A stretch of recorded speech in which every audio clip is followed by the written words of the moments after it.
नमस्कार दोस्तों, हम हैं राजकुमार चौधरी और आप देख रहे हैं चेतना मंच। आज हम बात करेंगे आर्थिक जगत से जुड़े हालातों पर। इसमें कोई दो राय नहीं है कि हम महाशक्ति बनने की ओर अग्रसर हैं। हमें प्रधानमंत्री नरेंद्र मोदी द्वारा बताया जा रहा है कि पिछली सरकारों ने हमें वह सुविधाएं नहीं दी जो दुनिया के अन्य देशों को 20वीं सदी में मयस्सर थी। लेकिन उन्होंने यह नहीं बताया कि अर्थव्यवस्था के मोर्चे पर दो बड़े झटके हमें एक साथ लगे हैं। ये मैं नहीं कह रहा, ये देश का वो अखबार कह रहा है जिसने इमरजेंसी के दौरान कोरा पन्ना छाप दिया था। आप समझ गए होंगे, यदि नहीं समझे तो वो अखबार है जनसत्ता। उसकी संपादकीय में क्या लिखा है उसे हूबहू बताते हैं, सुनिए। खुदरा महंगाई दर बढ़कर 7.41% पर पहुंच गई है और औद्योगिक उत्पादन में 0.8% का संकुचन दर्ज हुआ है। ये दोनों आंकड़े अगस्त महीने के हैं। महंगाई पर पिछली 3 तिमाहियों से काबू पाना कठिन बना हुआ है। रिजर्व बैंक की कोशिश है कि महंगाई को घटाकर 6% पर लाया जा सके, मगर इसमें कामयाबी नहीं मिली रही।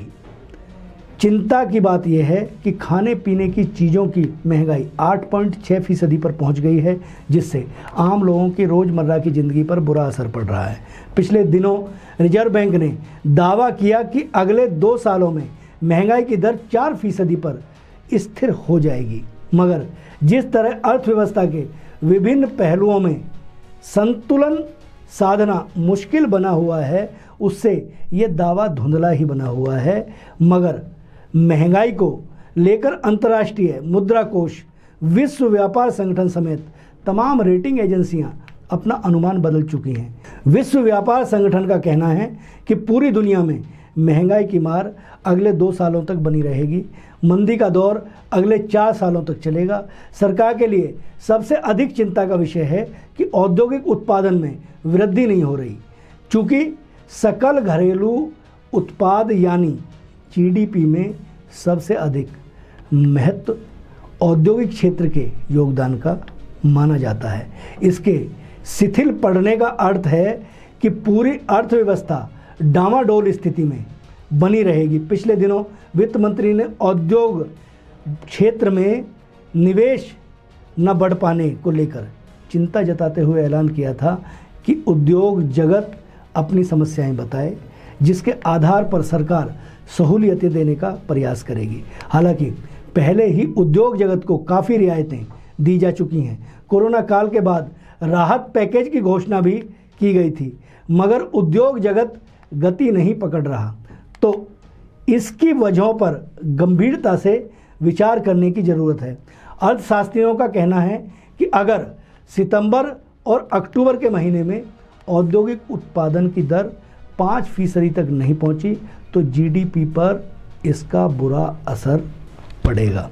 हालांकि ये 2 महीने त्योहारों के हैं, जिनमें बाजार में कुछ गतिशीलता रहती है। इसलिए अनुमान है कि इस दौरान उद्योग जगत को कुछ बल मिलेगा, मगर बुनियादी कमजोरियों को दूर करने की ज़रूरत फिर भी बनी रहेगी।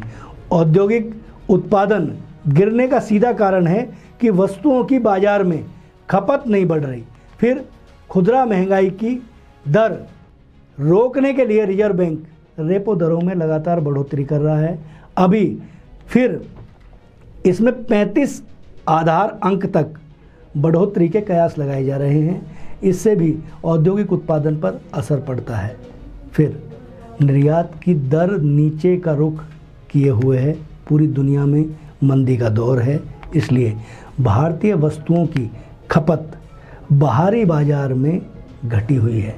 इसके अलावा लोगों का रोजगार खत्म हो जाने, कमाई घटने, नौकरियां जाने की वजह से क्रम शक्ति वाली कमज़ोर स्थिति बनी हुई है। इसलिए लोग बड़े खर्चों को लेकर अपने हाथ रोके हुए हैं। आम आदमी अपने आप को समेटे हुए है।